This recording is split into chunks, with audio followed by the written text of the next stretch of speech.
그 영화 중에 보면 인디아나 존스라는 영화가 있습니다. 그래서 몇 편에 걸쳐서 시리즈로 방영이 됐었는데, 그 인디아나 존스의 제1편을 보면 그 제목이 레이더스라고 해서 그 영화의 소재가 뭐냐면 오늘 저희가 읽었던 본문에 등장하는 하나님의 괴가 그 영화의 중요한 소재입니다. 그래서 그 영화의 내용은 뭐냐면 그 2차 대전이 그 막바지에 다다를 무렵에 전쟁에서 지게 된 그 독일군들이 전쟁에서 승리를 하기 위해서 그 하나님의 괴를 찾고 탈취하려는 내용을 담고 있습니다. 그래서 그곳의 주인공이었던 그 고고학자가 그 독일군으로부터 하나님의 괴를 지켜내는 것이 바로 그 영화의 내용이죠. 그 영화의 내용대로 우리가 살펴보면 그 누구든지 그 하나님의 괴를 소유하는 자들이 전쟁에서 승리하게 된다라는 그런 믿음을 가지고 있었던 것 같습니다. 그래서 그 영화에는 하나님의 괴가 아주 강력한 힘을 가지고 있는 그런 도구로 등장을 하게 됩니다. 그러나 이러한 설정들은 사실은 하나님의 괴가 어떠한 의미를 가지고 있는지 잘 몰랐기 때문에 이런 영화가 만들어질 수 있었다라는 것이죠.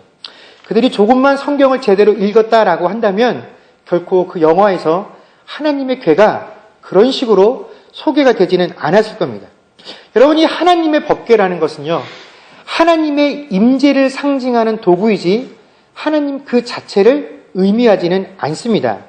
그런데 많은 사람들이 이 법궤가 있는 곳에 하나님이 임재하신다라는 의미를 바로 그 법궤가 하나님을 불러내는 그런 도구인 것처럼 생각을 하게 되었다라는 것입니다. 그래서 그 법궤를 소유하고 있는 자가 하나님을 불러내고 그 하나님의 능력을 사용할 수 있다라는 식으로 이해를 한 것 같습니다. 마치 알라딘의 마술 램프에 나오는 것 같이 그 램프를 소유한 자가 램프 안에 있는 요정의 주인이 되는 것 같이 이해했다라는 것입니다. 저는 가끔씩 그 예수님과 하나님과 관련된 그 내용물들이 이 땅에 존재하지 않는 것에 대해서 굉장히 감사하게 생각을 합니다. 만약에 그 하나님의 괴가 우리와 동일한 시대에, 우리와 동일한 공간 안에 존재한다고 한번 생각을 해보십시오. 여러분, 얼마나 많은 민족들이, 얼마나 많은 나라들이 그 하나님의 괴를 서로 차지하기 위해서 피를 흘리는 그런 일들이 발생했겠습니까? 우리가 이 법궤에 대해서 잘못된 기대를 갖고 있음에 대해서 경계해 주시는 말씀이 사무엘상 4장에 등장을 하죠.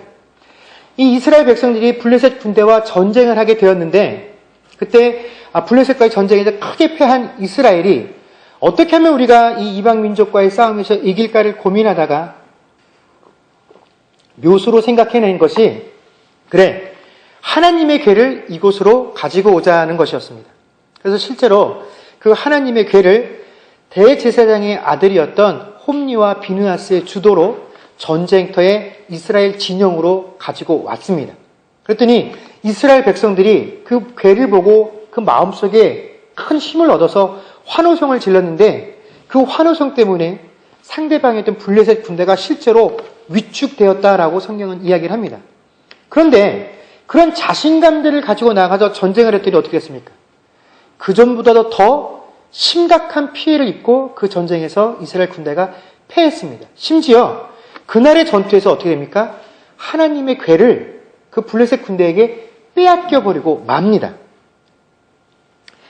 여러분, 그 이후에 다행스럽게 이 하나님의 괴가 7개월 정도의 시간 후에 다시 이스라엘 진영으로 돌아오게 되었고, 그 괴는 여러 사람의 손길들을 거쳐서 기럇 여하림에 있는 아비나답이라는 사람의 집에까지 들어가게 됩니다. 그런데 우리가 이 사실을 통해서 알고 있는 게 뭐냐면, 이 하나님의 괴라는 것 자체는 우리가 그 이름 앞에 하나님이라는 것을 붙였다라는 것 뿐이지, 우리가 주변에서 볼 수 있는 잘 짜여진 장식장 그 이상의, 그 이하의 의미도 없다라는 것입니다. 여러분, 성경에서요, 하나님의 괴와 관련돼서 등장하는 여러 가지 이야기들을 살펴보게 되면, 성경이 우리에게 집중하도록 만드는 것이 결코 하나님의 괴가 아니다라는 사실을 알 수가 있습니다.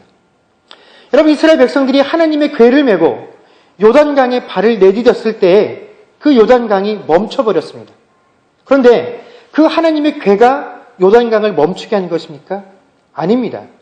그 궤를 메고 너희들의 발을 요단강에 내디드라는 그 하나님의 말씀 가운데 그들이 신뢰하며 순종했기 때문에 요단강이 갈라진 것입니다.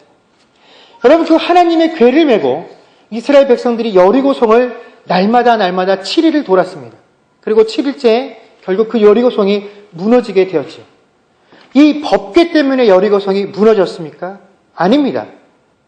그 여리고 사람들의 손가락질에도 아랑곳하지 아니하고 오직 이것이 하나님이 우리에게 주신 명령임을 믿고 그들이 그 말씀에 순종했을 때 그 여리고성이 무너지게 되었다라는 것입니다.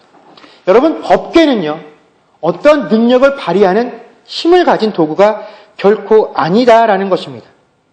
여러분, 이렇게 해서 다시 이스라엘 땅에 돌아오고 아비나답의 집에 머물게 된 그 하나님의 궤는 이스라엘 백성들의 기억 속에서 잠시 잊혀지게 됩니다. 그리고 약 70년간의 시간이 그냥 그렇게 흘러버리게 되죠. 사울 다음에 이스라엘의 왕이 된 다윗이 이제 나라를 어느 정도 안정시킨 후에 오늘 저희가 읽었던 것과 같이 그 아비나답의 집에 머물고 있는 하나님의 궤를 자신의 궁으로 가지고 오게 해야 되겠다라는 생각들을 가지고 이 계획을 실행에 옮기게 됩니다.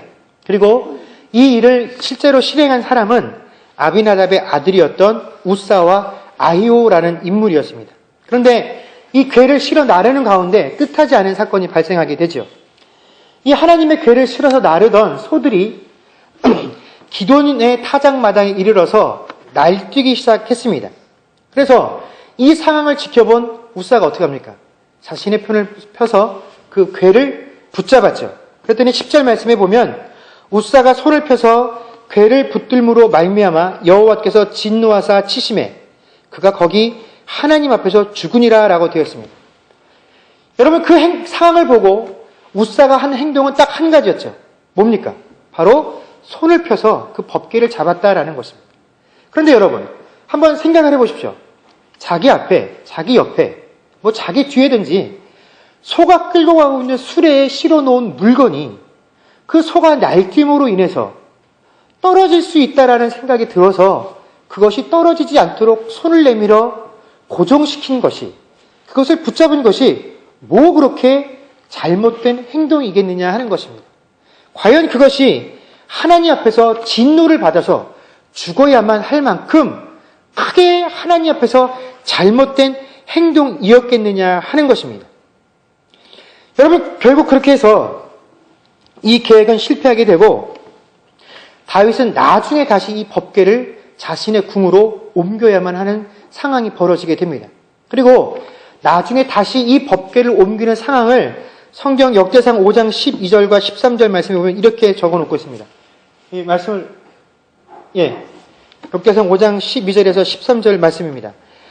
저희에게 이르되 너희는 레위 사람의 족장이니 너희와 너희 형제는 몸을 성결케 하고 내가 예비한 곳으로 이스라엘 하나님 여호와의 궤를 메어 올리라. 전에는 너희가 매지 아니하였으므로 우리 하나님 여호와께서 우리를 충돌하셨나니 이는 우리가 규례대로 저에게 구하지 아니하였음이니라 라고 말하고 있습니다. 다윗의 말은 뭐냐면 전에는 우리가 매어서 일을 하지 않았기 때문에 하나님이 우리를 충돌했다라고 이야기를 하고 있습니다. 이렇게 하나님의 법궤와 하나님의 성막과 관련돼서 하나님께서 주신 규례와 율법을 적어놓은 민수기 4장에 보면요, 이 성막과 회막에 관련된 모든 물품들은 어떻게 해서 이동하게 되어 있냐면 그 레위인들이 다 어깨에 나무를 껴서 옮기게 되어 있다라는 겁니다. 이게 무슨 말입니까? 누구도 그것을 직접 만지지 못하게 하는 것입니다. 그런데 오늘 본문에 보면 우사가 그 하나님의 궤를 어떻게 옮기고 있습니까? 7절 말씀에 보면 하나님의 궤를 새 수레에 싣고 옮겼다라고 이야기를 하고 있습니다.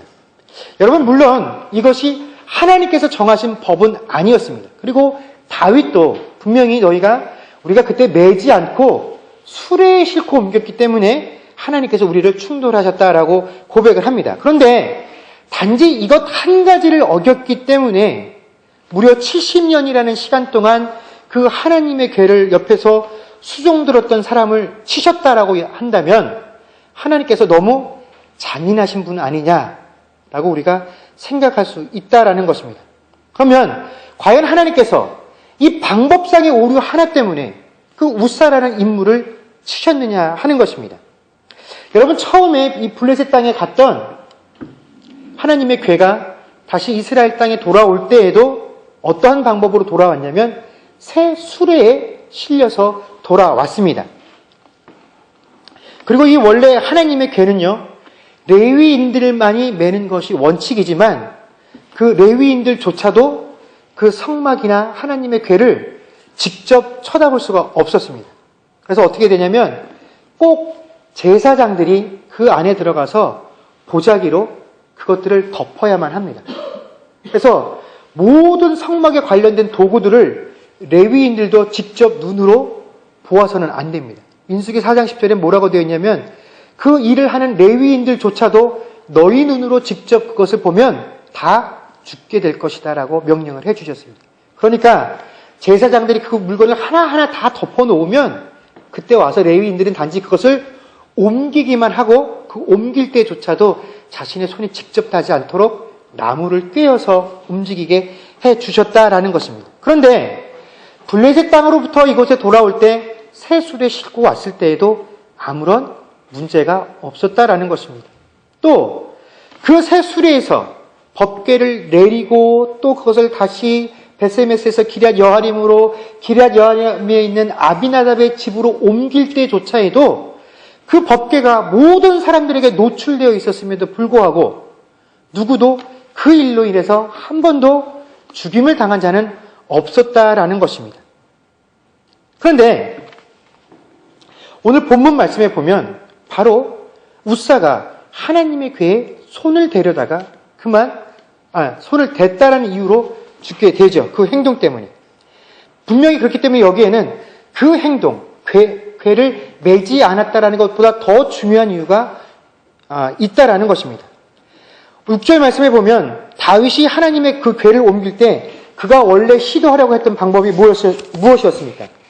6절 말씀에 보면 다윗이 온 이스라엘을 거느리고 바알라 곧 유다에 속한 기럇 여아림에 올라가서 여호와 하나님의 궤를 어떻게 해요? 메어오려 하니라고 되어 있습니다. 이 말은 무엇입니까? 원래 다윗의 방법과 다윗의 계획은 하나님의 율법이 정한 대로 그 궤를 메어오려는 것이었습니다. 그런데 실제로 그 아비나답의 집 밖을 나올 때는 어떠한 방법으로 나왔다고요? 수레에 실려서 나오게 되었다라는 것입니다. 이것은 무엇을 의미합니까? 가지러 갈 때 그 가지고 있었던 왕의 계획과 방법이 누구에 의해서 거절을 당한 겁니까? 우사에 의해서 거절을 당한 것이죠. 이것은 무엇을 의미합니까? 이것이 바로 우사와 아히오가 가지고 있던 생각입니다. 내가 장장 70년 동안을 이 하나님의 법궤 가장 가까이에서 이것을 섬겼던 사람입니다. 대제사장들도 함부로 할 수 없었던 이 일을 내가 우리 집안이 감당했었습니다. 지금 하나님의 법궤에 대해서 가장 잘 아는 사람, 그 사람이 누굽니까? 바로 우리들입니다. 그러니 우리의 뜻대로 우리의 방법대로 하면 모든 것이 다 잘 되는 것입니다. 그러니 그냥 제가 시키는 대로 제 말대로 제 뜻대로 하십시오 하는 그 우사의 생각이 무엇을 꺾은 것입니까? 다윗의 의도를 꺾은 것입니다. 이미 우사와 아히오에게 있어서 법궤라는 것은 하나님의 은혜의 도구요, 은혜의 상징이 아니라 뭐였습니까?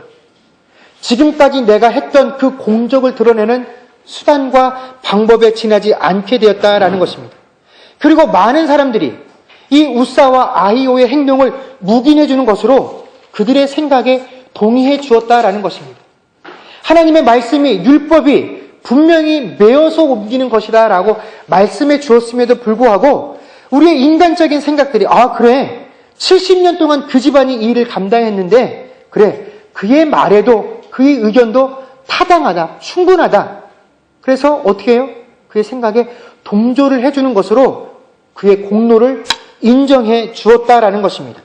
여러분, 그런데 바로 그 순간에 이 우사와 아히오는 하나님의 궤를 실었던 그 수레에 소를 모는 자가 아니라 어떤 자들이 되어버렸습니까?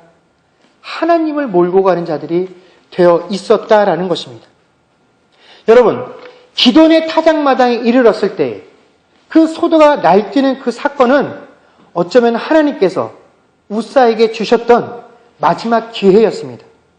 자신의 위치와 신분을 망각한 채에 하나님의 자리에까지 오르려고 했던 그들에게 그들의 잘못이 무엇인지를 깨닫게 해줄 수 있는 마지막 기회였음에도 불구하고 그 기회를 바로 우사가 느끼지 못했다라는 것입니다.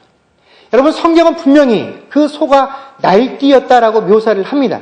그러나 어디에도 그 소가 날뛰므로 인해서 수레가 흔들렸다거나 그 궤가 움직였다라는 설명은 없습니다. 그러나 우사는 마음속에 이미 그 소가 날뛸 때 당연히 그 궤가 떨어질 수도 있다라고 생각을 해서 그 궤에 손을 댄 것이죠. 그러나 제가 앞에도 말씀드린 것처럼 제사장이 아니라고 한다면 누구도 그 궤에 손을 대서는 안 된다라는 것이 하나님의 법칙이었다라는 것입니다. 왜 그렇습니까? 그 궤가 우사의 눈에는 너무 불안하게 보였기 때문에 그렇다라는 것입니다. 이미 우사와 하나님 사이의 관계는 내가 하나님께 의존하는 관계가 아니라 누가 누구에게 의존하는 관계가 되었습니까? 하나님이 나에게 의존하는 관계가 되어버린 것입니다. 내가 아니고서는, 우리 집안이 아니고서는 하나님께서는 무엇도 하실 수 없는 존재, 그 관계가 바로 이미 우사의 마음 가운데 자리를 잡게 되었다라는 것입니다. 여러분, 정말로 우리가 이 하나님의 궤가 아비나답의 집에 들어간, 그리고 70년간 그 집안에 머물렀던 이유를 우리가 이해하려면 왜 하나님께서 그들의 집안으로 들어가셔야만 했는지 그 이유를 우리가 더 알아야만 합니다. 그런데 성경은 어디에도 왜 그 궤를 아비나답의 집으로 인도하여 주셨는지에 대한 이유가 등장하지 않습니다.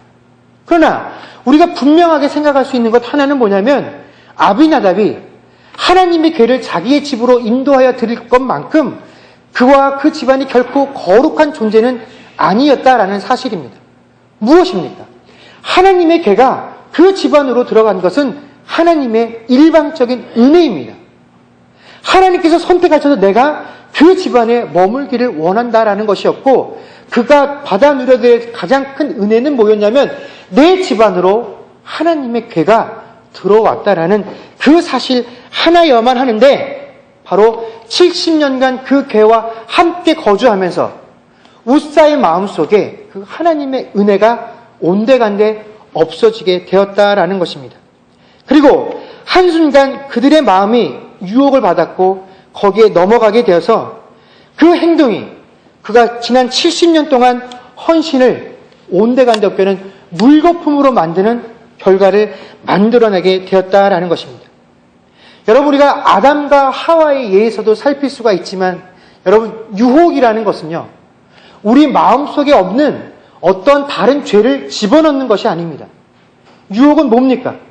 이미 우리 안에 있는 그 잘못된 본성을 자극해서 그것이 밖으로 튀어나오게 하는 역할을 하는 것이 유혹이다라는 것이죠.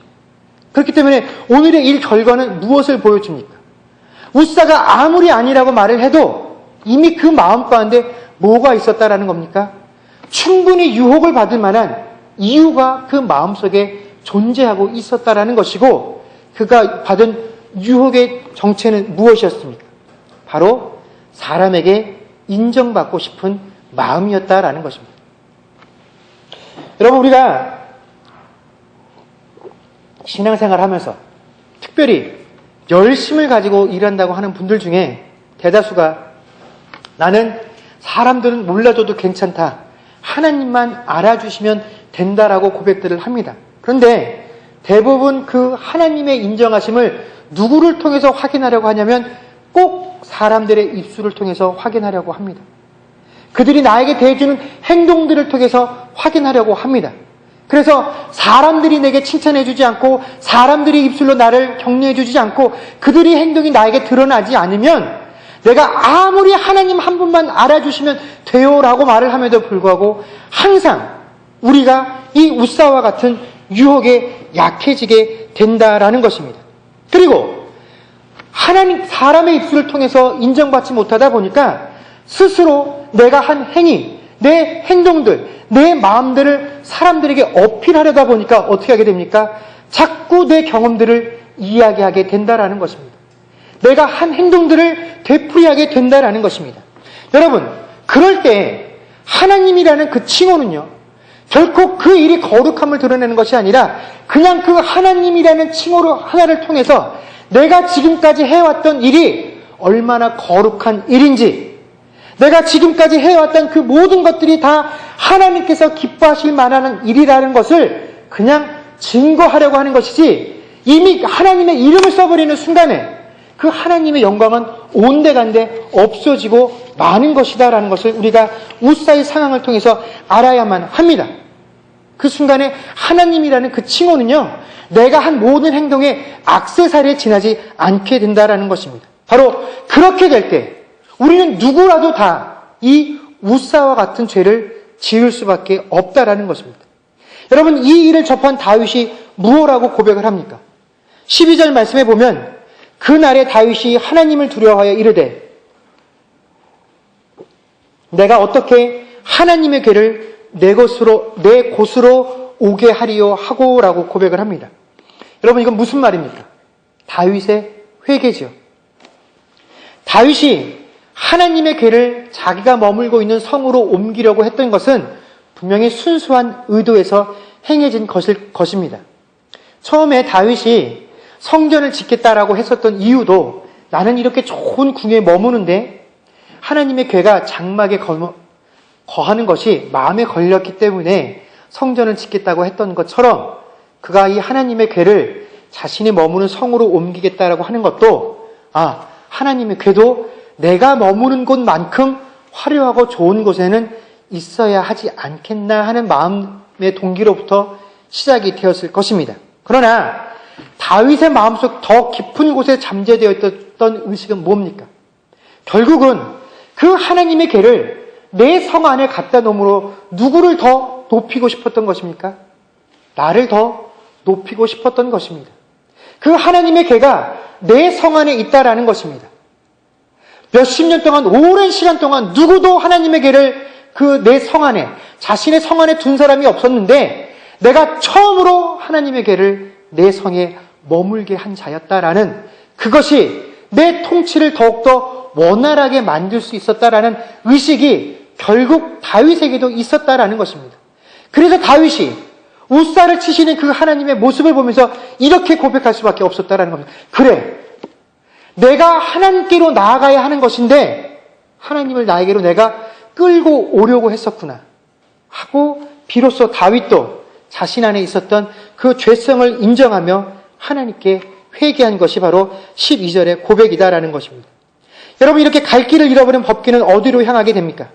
13절 말씀에 보면 가드 사람 오벳 에돔의 집으로 옮겨졌다라고 이야기를 하고 그곳에 약 3개월 동안 머물 때 하나님께서 그 집안과 그 집안에 속한 모든 소유에게 복을 허락해 주셨다라고 이야기를 하고 있습니다. 여러분, 역대상 15장에서 이 오벳 에돔의 집에 머물고 있던 하나님의 궤를 다시 다윗과 그의 백성들이 옮길 때 두 가지가 바로 이 오늘 읽었던 13장의 내용과 두드러진 차이를 보입니다. 첫 번째 차이는 뭐냐면 바로 방법이죠. 수레가 아닌 철저하게 대제사장들의 손길을 통해서 레위인들이 메어서 그것을 옮깁니다. 그리고 또 한 가지 차이는 뭐냐면 오벳 에돔 사람들의 이야기가 등장을 하지 않는다라는 사실입니다. 여러분, 우리도 오벳 에돔처럼 이 웃사의 교훈을 마음 깊이 새겨야 합니다. 여러분, 정말로 하나님의 영광이 이 땅 가운데서 우리의 삶을 통해서 드러나게 해야 하는 것이 하나님의 백성의 마땅한 의무라고 우리가 인정한다고 하면 우리는 그 모든 것에서 우리의 공로를 빼야 합니다. 그 모든 것에서 우리의 이름을 빼야만 합니다. 마태복음 6장 3절에서 4절 말씀을 보면 우리가 잘 아는 구절이 등장을 하죠. 저기 바꿔줄래요? 예. 우리 다 같이 한번 읽도록 하겠습니다. 읽겠습니다. 시작. 너는 구제할 때에 오른손이 하는 것을 왼손이 모르게 하여 내 구제함을 은밀하게 하라. 은밀한 중에 보시는 너희 아버지께서 갚으시리라. 아멘. 구제라는 것은 좋은 행위죠. 그 좋은 행위를 하는데 어떻게 하라고요? 오른손이 하는 것을 왼손이 모르게 하라라고 말씀하고 계십니다. 이것은 단순하게 겸손한 삶을 살기를 원하는 하나님의 말씀이 아니라, 그래서 되도록이면 이렇게 하라는 말씀이 아니라 어떻게 하라고요? 모르게 하라는 겁니다. 여러분, 오른손이 하는 것을 어떻게 왼손이 모르게 합니까? 이렇게 할 수 있는 사람이 몇 분이나 계시겠습니까? 그런데 예수님은 할 수 있으면 그렇게 하라는 것이 아니라 어떻게 하라고요? 모르게 하라라고 명령을 우리에게 주신다라는 것입니다. 그만큼 어려운 일을 우리에게 요구하시는 것입니다. 여러분, 우리가 하나님 앞에서 겸손하게 사는 것이 이렇게 힘든 일입니다. 누구도 이 일에 자신할 수 없다라는 것입니다. 그렇기 때문에 우리가 날마다 베레스 우사의 삶이 내 삶의 현장 가운데 있지 아니한지 우리의 삶을 늘 돌이켜봐야 한다라는 것입니다. 여러분, 성도의 삶 가운데 가장 불쌍한 삶이 무엇입니까? 바로 내 삶 가운데 이 베레스 우사가 드러나는 것, 이것이야말로 불행한 삶입니다. 70년이라는 시간을 오직 하나님께서 맡겨주신 일들을 섬기며 순종하는 그 일들을 해왔는데 마지막 한순간에 그 유혹을 감당하지 못해서 하나님께 진노를 입어서 하나님이 그의 삶을 찢어버리셨다라고 하는 그런 평가를 받는 것보다 더 불쌍한 삶이 어디에 있겠습니까? 여러분, 그리스도인에게서 복이란 무엇입니까? 우리가 하나님 앞에서 일을 해서가 아닙니다. 그 일로 인해서 인정을 받아서가 절대로 복된 삶이 아닙니다. 하나님이 내 안으로 오신 것, 여러분, 그것이 우리의 복입니다. 우리가 그것을 인정하면 누구라도 다 오벳 에돔의 삶을 살 수가 있고 오벳 에돔의 가정 가운데 허락해 주신 그 복을 누리며 살 수 있습니다. 여러분, 하나님 위해서 일하려고 하지 마십시오. 하나님께서 일하실 것입니다. 그 가운데 그냥 우리를 내어드릴 수 있으면 족합니다.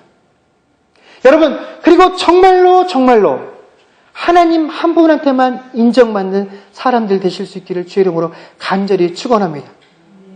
여러분들이 머물고 있는 그 자리, 이미 하나님께서 여러분을 10년 가운데 들어가 계신 줄로 믿습니다. 그런데 어떤 이는 그 삶이 베레스 우사로 드러나게 되고 어떤 이는 오벳 에돔과 같은 축복이 드러날 것인데, 바로 오벳 에돔의 그 복들이 여러분들이 서 계신 그 자리에서 여러분들에게 속한 모든 소유에게 차고 넘칠 수 있기를 주의 이름으로 간절히 축원합니다. 기도하겠습니다.